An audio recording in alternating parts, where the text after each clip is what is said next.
Having recently lost my father, I decided to split the $5 million inheritance between my mother and myself. This resolution came during a poignant moment shortly after my father's funeral as I was reviewing the inheritance documents. Brian, without any right, casually remarked, "Laura, don't be greedy." His next words shocked me even more. "Finally, I can quit my job. I owe it all to that doddering old man." I was appalled. "Are you referring to my dad?" I asked incredulously, unable to hide my shock. Brian ignored my dismay, and together with my mother-in-law, they excitedly made plans to buy a new car and go on a shopping spree. This unexpected behavior was too much for me. Here I was, grappling with my father's death, overwhelmed with household responsibilities, and now listening to them insult the man who had just passed away. The thought of continuing to live with Brian and my mother-in-law became unbearable.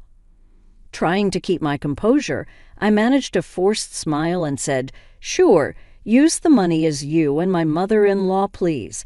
My name is Laura Brown. I'm a 40-year-old housewife who works alongside my husband. I grew up as an only child to parents who were both doctors and ran a highly respected clinic in our hometown. They showered me with affection, and although I chose a career in pharmacology over medicine, they supported my decision. Tragedy struck our family 8 years ago when my mother died in an accident, leaving my father and me heartbroken. During those difficult times, Brian, then my boyfriend, was my pillar of support. We met through a mutual friend, and 3 years after my mother's passing, Brian proposed. Brian worked as an ordinary salaryman in the food and beverage industry. Despite my higher earnings, I believed that love would help us surmount any challenges. My father was thrilled when I announced our engagement. "I have seen how Brian supported you, Laura. Thank you so much. Please continue to take care of her," he said. Brian promised my father, "Standing tall, I will make her happy." I felt a surge of happiness standing beside him, convinced of our bright future together. But when we visited Brian's family to announce our engagement, his mother, heavily made up and a divorcee herself, looked me over critically. "Marriage, huh? You're Brian's choice. Isn't she a bit plain for you? And older, too. Wouldn't a younger woman be more suitable?" Her words were like a cold splash of reality in my dreams. Brian's retort caught me off guard. When his mother questioned whether a younger and prettier girl would suit him better, he said, "Mom, Laura works at Gold Pharmaceuticals, and her dad is a doctor who runs his practice, focusing more on the financial aspects of my background than my personal qualities." His mother's demeanor quickly shifted to one of approval. "Oh, Brian, you should have mentioned these important details sooner. That changes everything. I'm happy to approve of the marriage. Nice to meet you, Laura, and thank you." With his mother's approval secured, Brian was elated.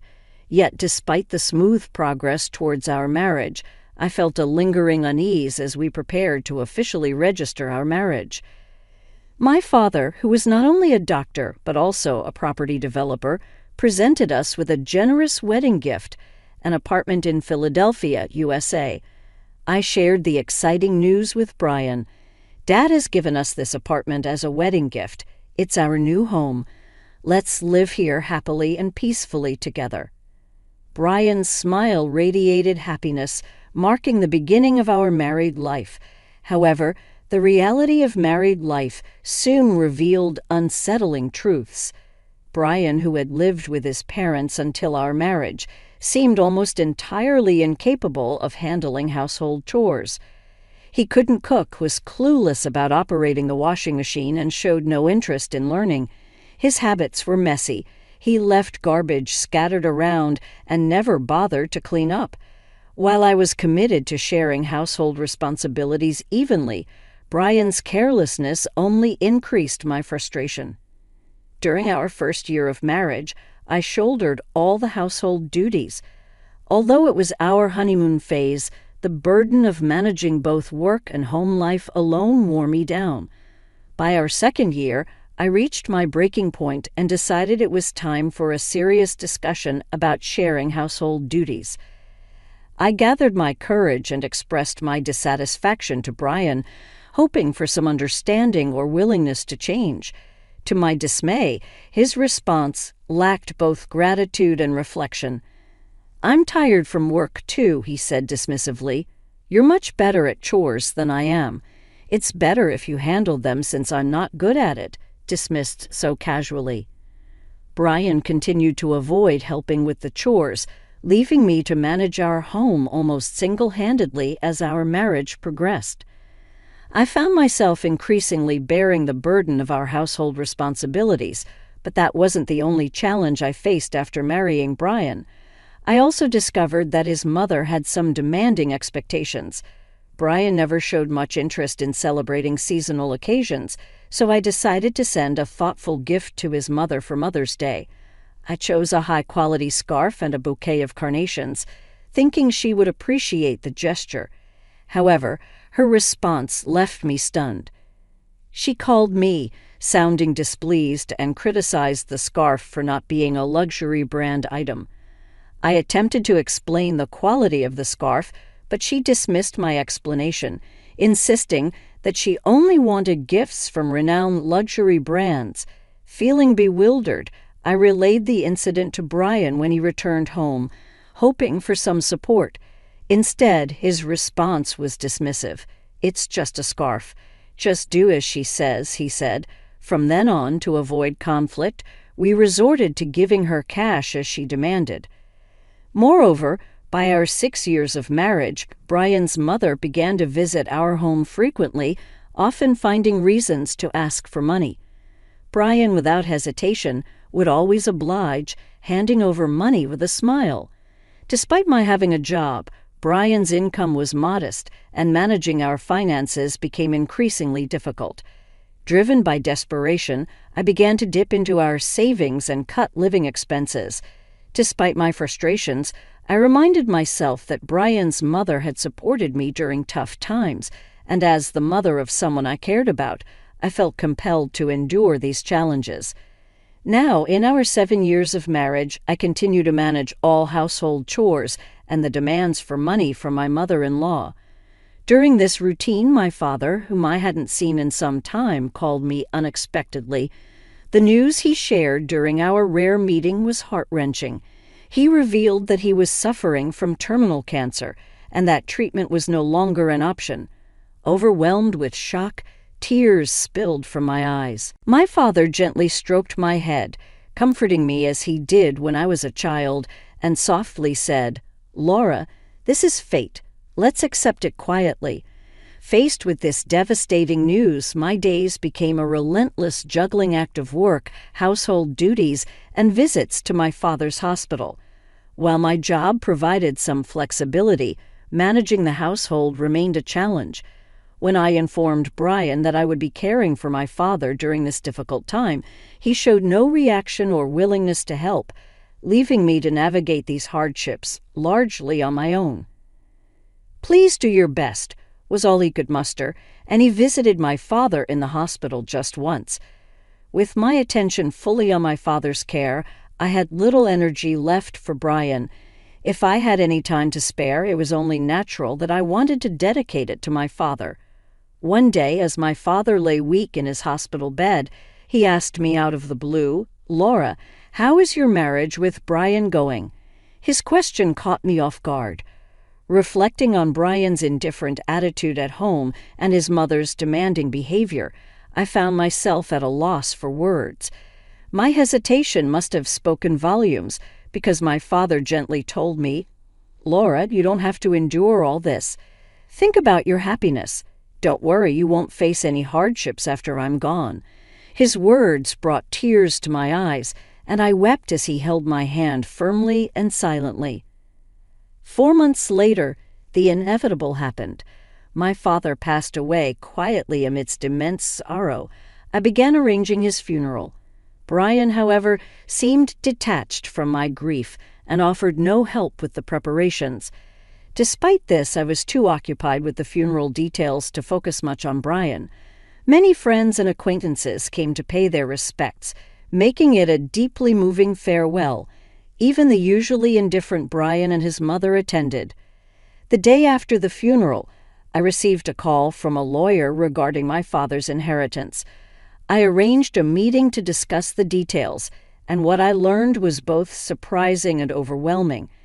After taxes, such as the inheritance tax, my father's estate amounted to over $5 million. He had been successful not only as a doctor, but also in real estate investments, leaving behind a substantial fortune, all of which was to be inherited by me, his only daughter.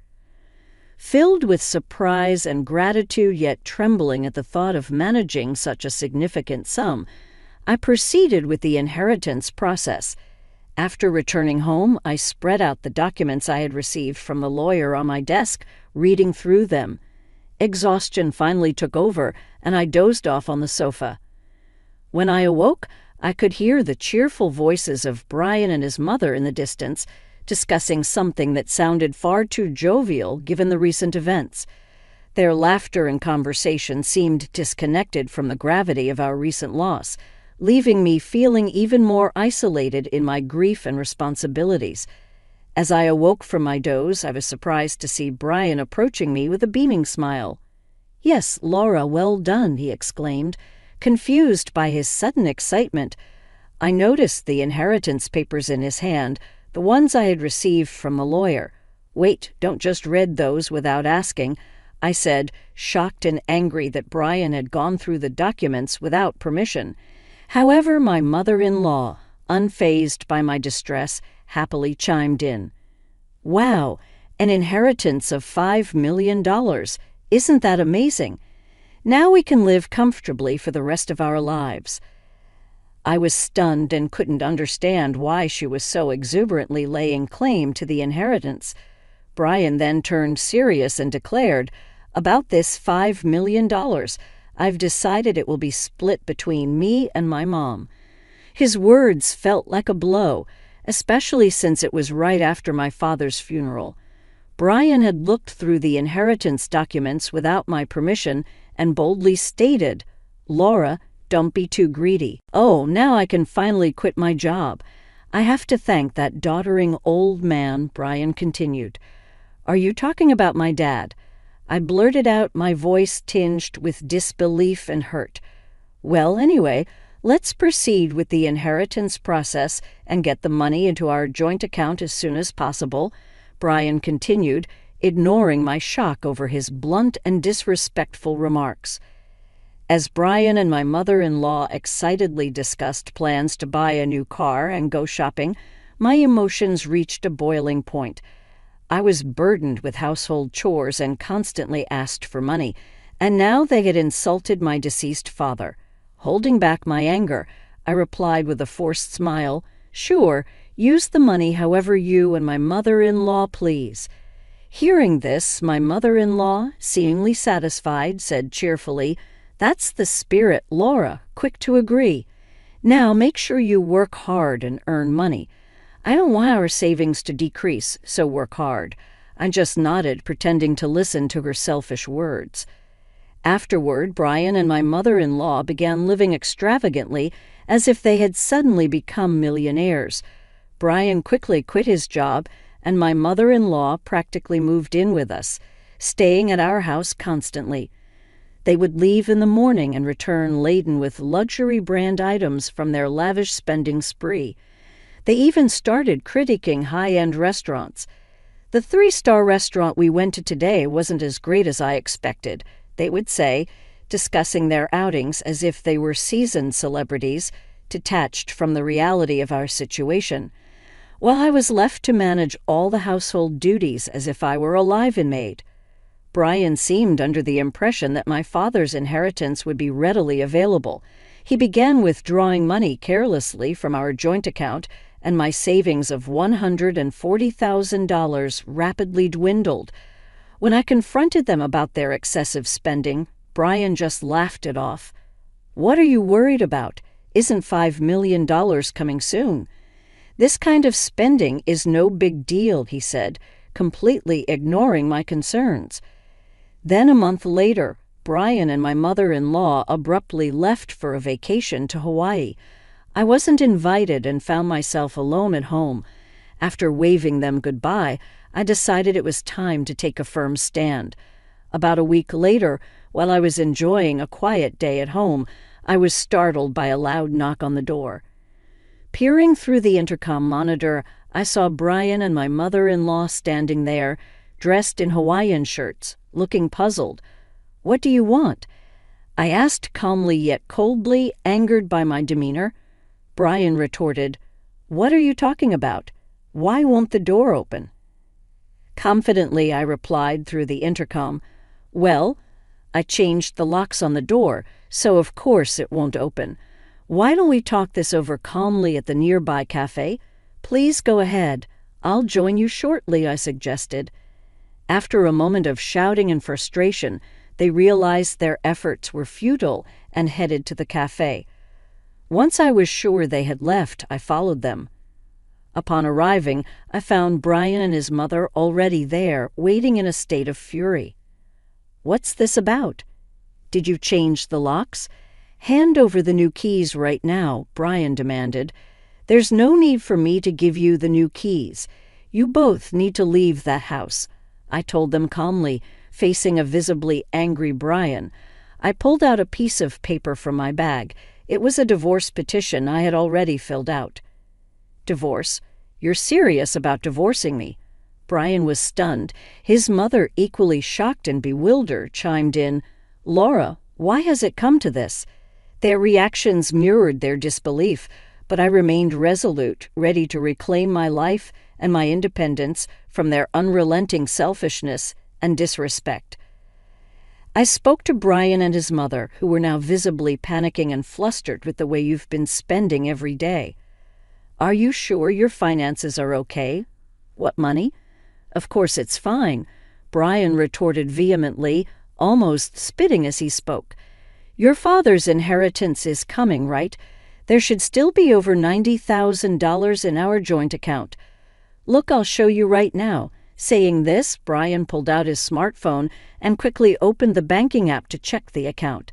His expression shifted suddenly. "What? What's this? Why is the money gone?" It was there just the other day. Hearing Brian's startled reaction, his mother also checked her phone, her face clouded with confusion. I decided it was time to reveal the truth to them while they were still trying to make sense of the situation. "Of course it's gone. I'm divorcing you, so I moved that $90,000 to my account as part of the property division," I said. "What do you mean?" Brian's face twisted in anger for a moment, but then he smirked as if a thought had struck him. "Fine, I'll divorce you, then transfer the inheritance you got from your dad right away. After all, property acquired during the marriage is split half and half in a divorce, right?" "You might be misunderstanding something," I replied calmly. "Did you not know that the inheritance I received, even though it was during our marriage, doesn't count for property division?" There was a moment of silence as this sunk in. Then Brian and his mother's expressions changed drastically. Perhaps they truly believed they would receive part of my inheritance. I could only sigh in disbelief at their ignorance. "No, that can't be true. That's impossible." His mother's face turned red, a mix of denial and anger flaring up. "Please check for yourself," I said, a hint of mockery in my voice. Brian started frantically searching on his smartphone. "It says here, property inherited by one spouse from a parent is considered separate property, therefore it's not subject to division and can't be split between the spouses." "What? Seriously?" His mother, too, looked at the screen in shock. Then Brian approached me, pleading desperately, "Laura, please don't divorce me. I have no savings and no job. How am I supposed to live if you divorce me?" Faced with Brian's weak attempt to sway my decision, I spoke to him clearly and firmly. "What are you talking about? Take responsibility for your actions. I will never forget how you both treated me. I'm divorcing you, and I'll go to court if necessary," I stated firmly, my resolve unwavering. Brian and his mother, taken aback by my fierce determination. A side of me they had never encountered before shrunk back in fear, their whispers barely audible, with their spirits clearly dampened. I walked out of the cafe with my head held high. In the weeks that followed, Brian and I underwent the divorce proceedings smoothly. The $90,000 I had prudently moved from our joint account was duly recognized as part of the marital property division. Over time, I succeeded in removing Brian and his overbearing mother from my house. Having frivolously spent the money from our settlement, Brian found himself without a penny to his name, compounding his woe as he was buried under a mountain of bills from lavish overseas trips and other reckless expenditures he had charged to his credit cards, plunging rapidly into debt. To manage these expenses, Brian and his mother were forced to incur even more debt, and now they reside in a dilapidated apartment, laboring tirelessly every day to climb out of their financial pit. The stark reality of their new humble lifestyle was a brutal shock compared to their previous extravagance. On my end, I made significant changes to my life. I sold the condo I once shared with Brian and moved into the apartment that had belonged to my father.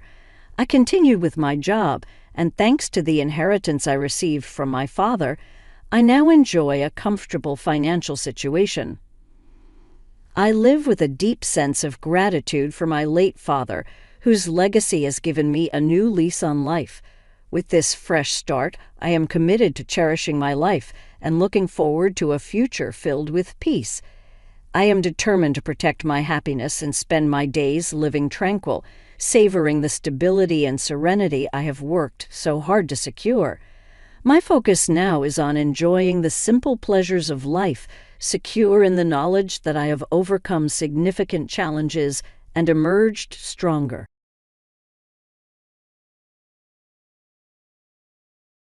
Get out. You don't belong here anymore, Marcus shouted, throwing another box of my things onto the lawn. I stood still, watching my childhood photos scatter across the grass, trying not to cry. My name is Olivia. At 29, my own brother was kicking me out of the house where we grew up. Our grandma, Elena, had raised us here after our parents died in a car accident. This was the house where she taught me to bake apple pie, where she helped me walk again after my own accident. Marcus, please, I said, my hands shaking. Grandma left this house to both of us. You can't just. Can't what? He smirked, tossing more of my stuff. I deserve this house.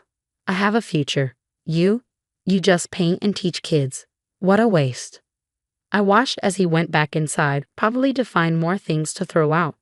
The morning sun cast shadows over the lawn, making his mess even clearer. Books, art supplies, old photo albums, all scattered like fallen leaves.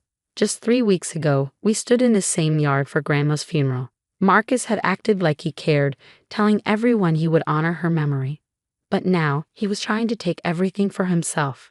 He came back holding a small wooden box. My heart sank. Recognize this, he mocked. Your precious art supplies. Guess you can buy new ones with your little teacher salary. That box held the watercolor set Grandma gave me on my 16th birthday. The same day I walked again after months of therapy. Those were Grandma's, I whispered, something shifting inside me. Well, now they're mine, he said, tucking it under his arm. Like everything else. I could have argued, could have yelled, but Grandma had taught me patience. I took a deep breath. You know what, Marcus? Keep them, I said, surprising even myself. What? He looked confused, expecting a fight. Keep everything. You need it more than I do. I started picking up what I could and loading my car. But remember what Grandma always said, the truth always comes out, like cream rising to the top. His smirk faded. Don't quote her to me. You think you were special. You were just her charity case after the accident. The words hurt, but I didn't let him see it. Instead, I thought about my last conversation with Grandma, about what she showed me, something Marcus didn't know about. By the afternoon, I had packed what I could. As I walked through the garden one last time, touching the roses Grandma loved, I saw Marcus watching me from the window. He thought he had won. He had no idea. Goodbye, Marcus, I called out. I hope the house brings you everything you deserve. He didn't answer, just shut the curtains. A few blocks away, I pulled over and took out my phone. Mr. Bennett, it's Olivia. Yes, I think it's time to look at those papers Grandma left with you. No, Marcus doesn't know. She said we'd know when the right time was. I think that time is now. As I hung up, I smiled. Marcus thought he had taken everything. But Grandma had seen this coming. And in 3 months, when the real will was read, he would learn the truth. Patience, after all, was the best revenge. The next 3 months passed like a slow-moving river, each day bringing me closer to the moment Grandma Elena had prepared for. I found a cozy studio apartment across town, threw myself into teaching art at the community center, and waited. Through the grapevine, I heard about Marcus's renovations to our family home. He'd torn out Grandma's beloved rose garden to install a modern patio, replaced the vintage stained glass windows with standard panes, and painted over the hand-stenciled walls she'd spent years perfecting. Each change felt like a personal attack on her memory. Mrs. Patterson kept me updated, her weekly calls filled with barely contained outrage. You won't believe what your brother did now, she'd say, detailing Marcus's latest attempts to erase Grandma Elena's touch from the house. He's even talking about selling her antique furniture to buy modern pieces. I listened patiently, knowing that each change Marcus made was another nail in his own coffin. What he didn't know was that Grandma Elena had documented everything in that house, from the original blueprints to the historical significance of each architectural detail. One morning, exactly 2 months after Marcus had thrown me out, I received an unexpected visit at the community center. Miss Winters, one of my young art students, tugged at my sleeve. There's a man here to see you. He says he's your brother. I found Marcus waiting in the hallway, looking uncomfortable among the children's artwork displayed on the walls. His usual confident demeanor seemed slightly frayed around the edges. What are you doing here? I asked, keeping my voice neutral. He shifted, glancing around before speaking.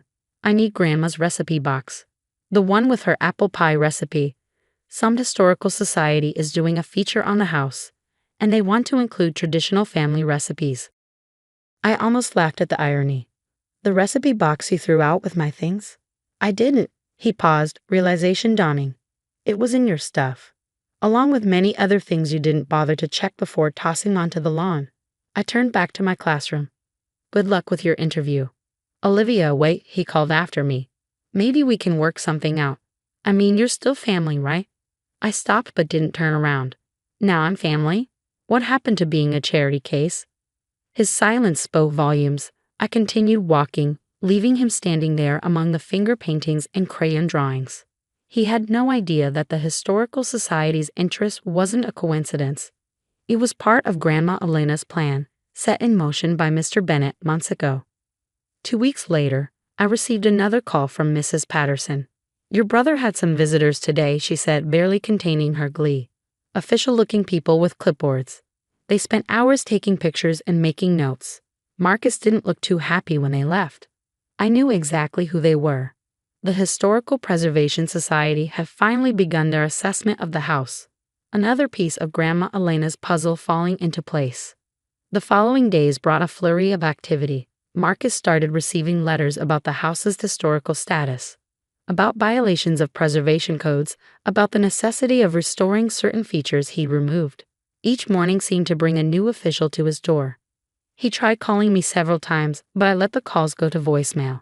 His messages grew increasingly desperate. Olivia, these people are saying I needed permits to make changes. They're talking about fines. Did you know anything about this?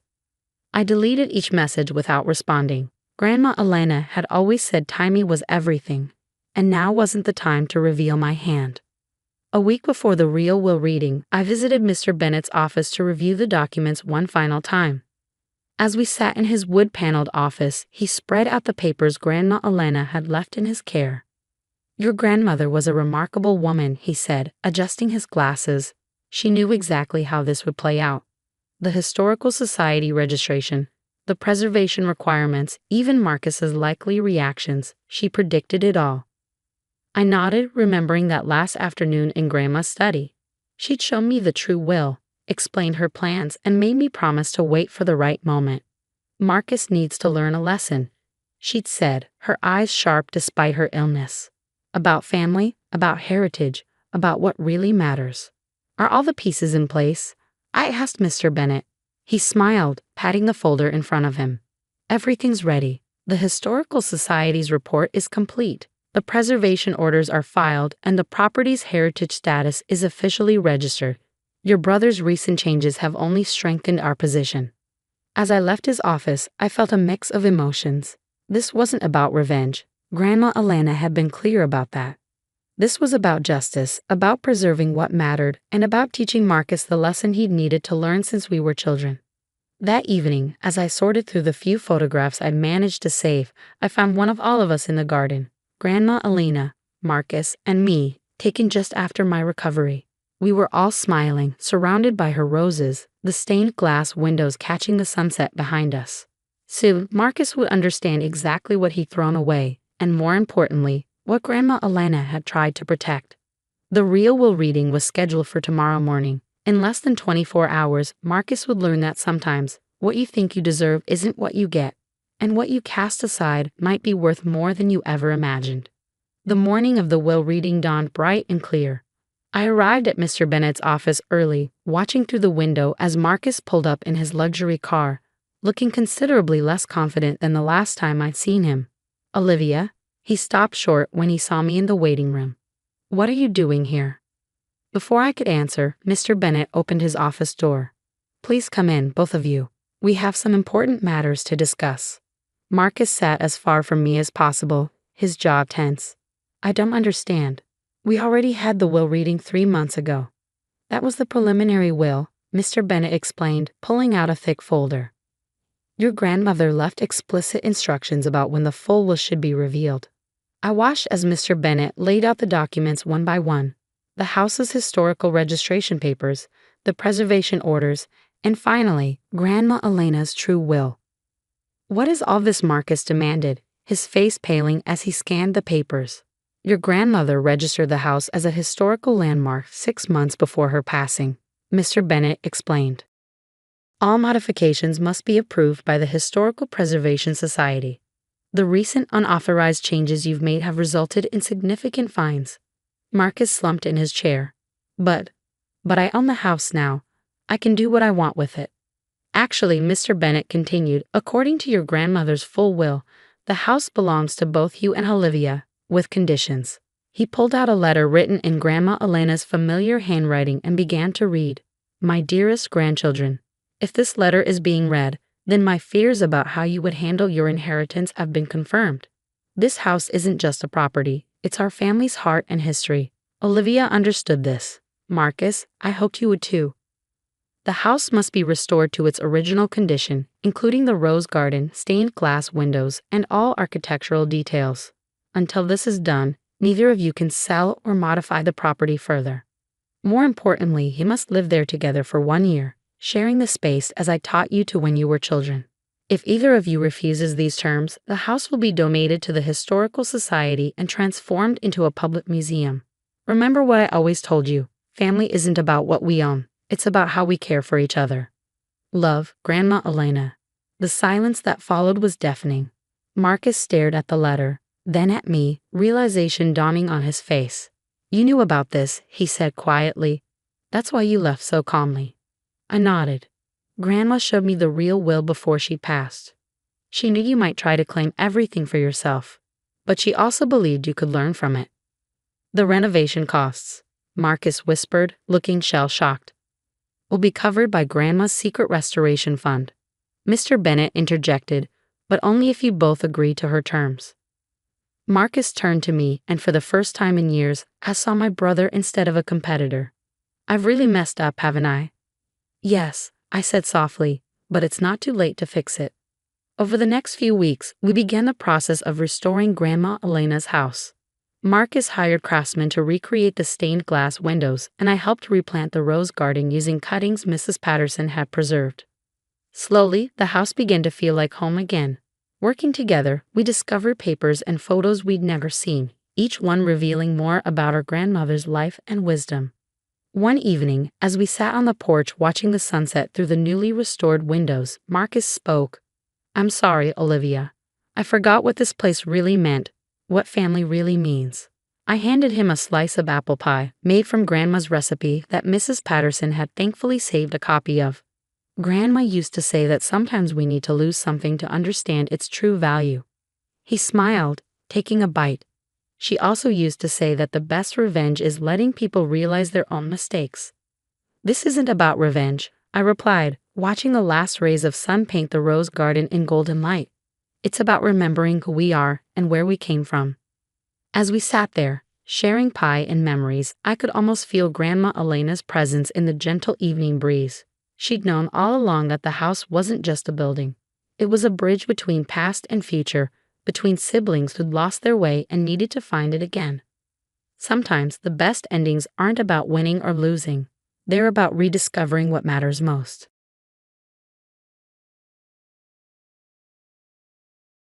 Just leave quietly and no one gets hurt, Amber said, blocking my way to the kitchen door.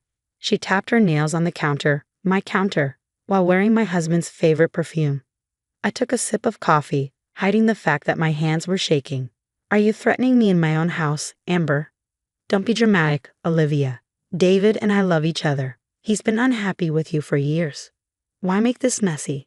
Just pack up and go. No lawyers, no fights. You can even keep your car. How generous. I'm Olivia Chin, 34 years old, and I was watching my husband's 26-year-old mistress try to push me out of my home. The home I had spent years fixing while David was working late, which I now knew meant cheating. I looked up at the ceiling fan I installed last summer. More importantly, at the tiny red light blinking on it. Amber noticed and frowned. What are you looking at? She asked, her confidence slipping. Oh, nothing, I said, standing up. Just admiring my work. Did David ever tell you I'm good with electronics?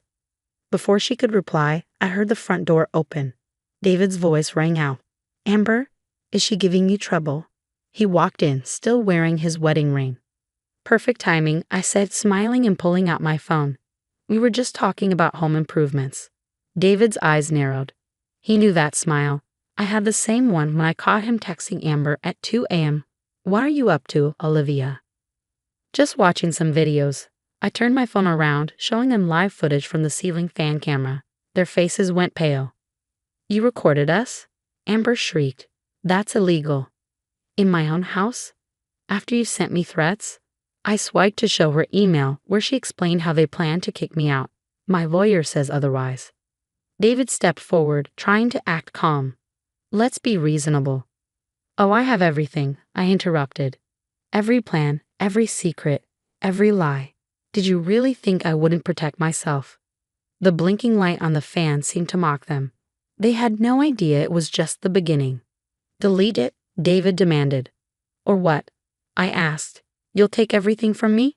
Leave me with nothing but my car? I laughed and they flinched. Check your email, David. You'll find some interesting footage. The police will too. Amber panicked first. She grabbed her purse and turned to David. You said she would just leave. David lunged for my phone. Give me that. I stepped back, still smiling. The ceiling fan isn't the only camera, David. Every time you threaten me, I add more to the evidence. His hand froze mid-air. He looked around the kitchen, suddenly unsure. How many cameras? Where were they? You're bluffing, he said, but his voice shook. Check your email, I repeated. Oh, and that Rolex you bought Amber with our joint account. The one you told me you lost? There's footage of that too. They stood there, trapped between fighting and running. This isn't over, David muttered. You're right, I said, sipping my coffee. It's just beginning. My lawyer and the police will be here soon. They ran. No grand exit, just two people realizing their plan had failed. As the front door slammed, I forwarded the footage to my lawyer. A moment later, a text arrived. Received. Meeting with police at 2 p.m. Well done, Olivia. I smiled at the blinking red light. Sometimes the best way to win isn't to fight, it's to be prepared. And I had been ready for this moment for months. The next morning, my phone wouldn't stop buzzing. David's family, his friends, even Amber's mother, everyone had an opinion about the footage that was now evidence in a criminal investigation. You've ruined my daughter's career. Amber's mother screeched through the phone. Those recordings could destroy her future. Your daughter ruined her own career when she decided to help my husband embezzle money. I replied calmly before hanging up. I was in my home office, reviewing security footage with Detective Martinez. She paused the video, showing David and Amber hunched over our desktop computer late one night. There, I pointed. That's when they were transferring money from our joint investment account. They thought using my computer would hide their tracks. Detective Martinez nodded, making notes. And you installed the cameras after receiving the first threatening email. Yes, Amber wasn't as careful as she thought. She used her work email to send me a friendly warning about leaving quietly, said it would be a shame if something happened to all my property while I was gone. The detective's lips tightened. Textbook intimidation. And this was before they started moving money. They got bolder after I didn't respond to the threats. Started small jewelry disappearing, documents going missing. Then last month, I noticed large transfers from our accounts. My lawyer, Sarah, walked in with fresh coffee and a thick folder. The bank statements confirm everything, Detective. Multiple unauthorized transfers totaling over $200,000. All captured on Olivia's cameras. I took a sip of coffee, remembering the night I discovered the first transfer. I'd been reviewing our monthly statements, something David always mocked me for, when I noticed the discrepancy. That same evening, I caught him on camera assuring Amber they'd never get caught. You'll get your dream house, he promised her, sitting at my kitchen counter. Once we clear out the accounts and force Olivia out, everything will be perfect. Perfect. The word echoed in my mind as I watched them plot to destroy my life. My phone buzzed again. David this time. I showed the screen to Detective Martinez before answering on speaker. Olivia. His voice was tight, controlled. We need to talk. What you're doing, it's not too late to fix this. Fix what, David? The money you stole?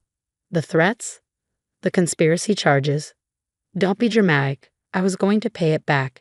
You're making this bigger than it needs to be. Sarah leaned forward. Mr. Chen, this is Sarah Williams, your wife's attorney. Any further communication needs to go through me. You hired a lawyer? He sounded genuinely surprised. After everything we discussed about keeping things simple. You mean after you and Amber decided I should leave with nothing? I kept my voice steady. The cameras caught that conversation too. Silence on his end. Then, those recordings won't hold up. You can't just spy on people. In her own home? After documented threats? Detective Martinez cut in. Mr. Chen, this is Detective Martinez. I suggest you get a lawyer, a good one. The call ended abruptly. I could almost see David's face, that familiar mix of anger and panic when things didn't go his way. He'll try something else, I said, turning to Sarah. He always does when he's cornered. As if on cue, my phone lit up with a text from my neighbor. 2 people just went into your backyard, called the police. I switched to the live security feed on my phone. There they were, David and Amber, trying to get into the back door, probably hoping to remove the cameras, destroy evidence. Well, Detective Martinez stood up, already calling for backup. Looks like we can add breaking and entering to the charges. I watched through the cameras as police cars silently pulled up to my house. David was still working on the door lock while Amber kept watch. They were so focused on getting in, they didn't notice the officers approaching until it was too late. The look on their faces when the police announced their presence, that moment of pure shock and realization, was captured perfectly by my cameras. More evidence, more charges. Sarah squeezed my shoulder as we watched them being led away in handcuffs. You okay? I nodded, feeling strangely calm. You know what's funny? All those times David called me paranoid for wanting security cameras. Said I was wasting money, being obsessive. Turns out being careful isn't such a bad thing. Being careful saved everything, she corrected. The footage, the bank statements, the emails, you've built an airtight case. They won't get away with any of it. Detective Martinez returned looking satisfied. They're both in custody. We found lockpicking tools and some kind of device they plan to use on your cameras. Premeditated, documented attempted break-in while under investigation. The DA is going to love this. I thought about David sitting in a jail cell, probably still wondering how his perfect plan had fallen apart. How his quiet, agreeable wife had outmaneuvered him at every turn. What happens now? I asked. Now, Sarah smiled. Now we make sure they face consequences for every single thing they did. And believe me, the list is getting longer by the hour.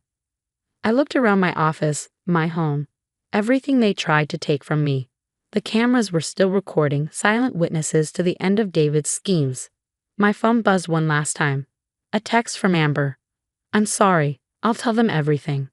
Too little, too late. But then again, the cameras had already caught everything anyway. 6 months after David and Amber's arrest, I sat in a courthouse listening to their sentencing. The judge's words echoed through the quiet room. "The evidence in this case is overwhelming," she stated, looking down at David and Amber. "Conspiracy, attempted theft, financial fraud, breaking and entering, and intimidation. The calculated nature of these crimes is particularly disturbing." I watched David in his ill-fitting suit, so different from his usual polished appearance. Amber sat beside him, tears streaming down her face. Neither would look at me. "Mr. Chen, you're sentenced to 4 years in prison. Ms. Walker, 2 years with possibility of parole. Additionally, you'll both be required to pay full restitution." As they were led away, David finally turned to me. The anger in his eyes had been replaced by something else. Defeat. He'd lost everything. His job, his reputation, and his freedom. The prestigious accounting firm he worked for had fired him immediately after his arrest. No one wanted a financial advisor who stole from his own wife. Outside the courthouse, reporters waited with cameras, real ones this time. Sarah handled them expertly. "This case shows that domestic financial abuse is a serious crime," she told them. Thanks to Mrs. Chen's foresight in documenting everything, justice was served. My phone buzzed with a message from Detective Martinez. "Thought you'd want to know. They found more victims. Other women David scammed. Your cameras helped build those cases too." Later that evening, I hosted a small gathering at my house. The same kitchen where Amber had tried to intimidate me now filled with the people who'd helped me through everything. Sarah, Detective Martinez, my neighbors who'd called the police that day. To Olivia, Sarah raised her glass. "Who proved that the best revenge is being smarter than your enemies." I smiled, thinking of the cameras still quietly watching over my home. I decided to keep them, not out of fear, but as a reminder. Sometimes the best protection is simply paying attention. You know what David said in his final statement to the judge? Detective Martinez asked, sipping her wine. He claimed he never thought you'd fight back. Said you were always so agreeable, so trusting. That was his mistake, I replied. He thought quiet meant weak. He never understood that trust should be earned, not taken for granted. The doorbell rang. Another delivery. Since the story hit the news, I've been receiving letters from women in similar situations asking for advice. My security cameras had inspired them to protect themselves too. Sarah picked up one of the letters. "Have you thought about what you'll do next? Your story could help a lot of people." I had thought about it. The last 6 months had changed me. I wasn't just a survivor of David's schemes. I was stronger, wiser, and ready to help others. "Actually," I said, "I'm starting a consulting business, teaching women about financial security, documentation, protecting themselves." Turns out there's a real need for it. From victim to advocate, Detective Martinez nodded approvingly. Perfect. As my friends chatted and laughed, I looked up at the ceiling fan, the first camera that had changed everything. Its red light still blinked steadily, but it no longer represented fear or betrayal. Now it was a symbol of empowerment. My phone buzzed one last time. A text from an unknown number. "Mrs. Chen, I'm one of the women your ex-husband scammed. Thank you for stopping him. You've given us all hope." I smiled, typing back, "Stay strong. Document everything. And never let anyone tell you to leave quietly." The cameras caught this moment too, me surrounded by friends, building a new life from the ashes of David's betrayal. But this footage wasn't evidence of crimes. It was proof that sometimes the happiest endings come after you stand your ground. Sarah raised her glass again. "To new beginnings." "To new beginnings," we echoed, and to security cameras. Laughter filled my kitchen, replacing the memories of threats and schemes. David and Amber were facing justice, and I was free to write my own next chapter. Sometimes the best revenge isn't running away. It's standing your ground and letting the truth speak for itself, one video frame at a time.